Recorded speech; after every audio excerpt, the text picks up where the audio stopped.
Hey everyone, this quick tutorial is going to be describing what an OTS interview shot is and what it looks like. OTS stands for over the shoulder shot, and that is not a literal thing. It doesn't mean that you're holding the camera and holding the camera here while you're shooting. What it actually means is how the shot looks on screen. So let's take a look at some of these.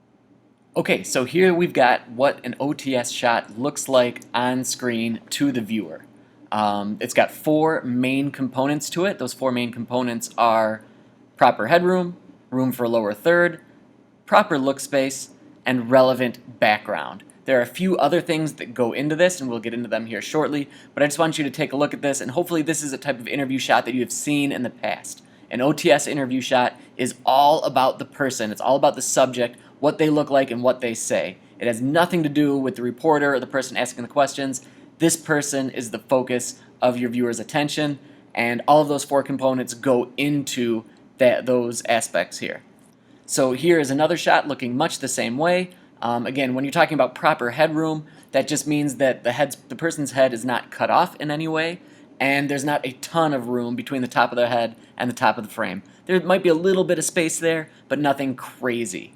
Maintaining proper nose room or proper look space, that just refers to the side of the screen the person's on, and then what direction their eyes or their face are oriented towards. So if the person is on the left side of the screen, they're going to be looking towards the right side of the frame. Or with my previous example, I had her on the right side of the screen, and she was looking left. So you can see on the right side of our subject there, you can see that there's a lot of action going on, and there's not much going on behind him.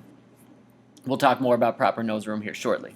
Once again, you must leave room for a lower third graphic. That means that this OTS shot is always a medium shot, never a wide shot, never a close-up. The OTS shot is a medium shot.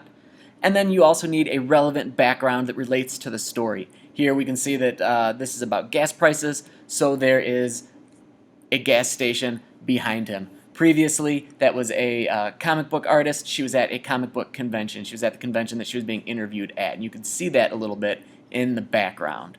Now, how to actually set up the shot, this is similar to what the shot would look like. You've got your reporter in the middle, you've got your interviewee, and you all, as the videographer, will be shooting over the shoulder of the reporter. The reporter is not in the shot in any meaningful way, not their head, not their shoulder, nothing about them. Again, the only thing your audience will see is the interviewee. But the shoulder we're talking about in the OTS interview shots, in the over-the-shoulder interview shot, is actually referring to the field reporter or the interviewer asking the questions. So here's a little bit of what it might look like this.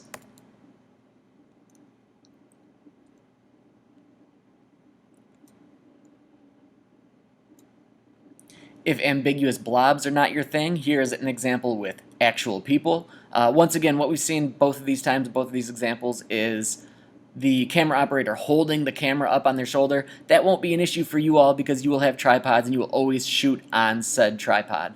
But the main thing is you can see your interviewee, you can see the reporter, and you can see where the videographer is in relation to the other two. And the last thing we'll remember as far as composing this shot, once again, is the four main factors for shooting a well-composed OTS interview shot. That's the proper headroom, proper nose room or look space, room for lower third, and relevant background. Another key concept here is to always have the camera eye level with the subject. If your subject is sitting down, drop the tripod down lower so that the camera itself is eye level with the person. If the person is standing up and or a little bit taller, get that tripod up as high as you can get it. Then the last thing with these interviews, not just the way they look, but obviously equally as important is how they will sound. So when we get to class and we start shooting these, you will plug your XLR into input number 2, always number 2 at the bottom, and then tell the camera, I would like my audio coming from input 2. We won't have it on the internal microphones anymore. We'll drop those down to input number 2 on both sliders.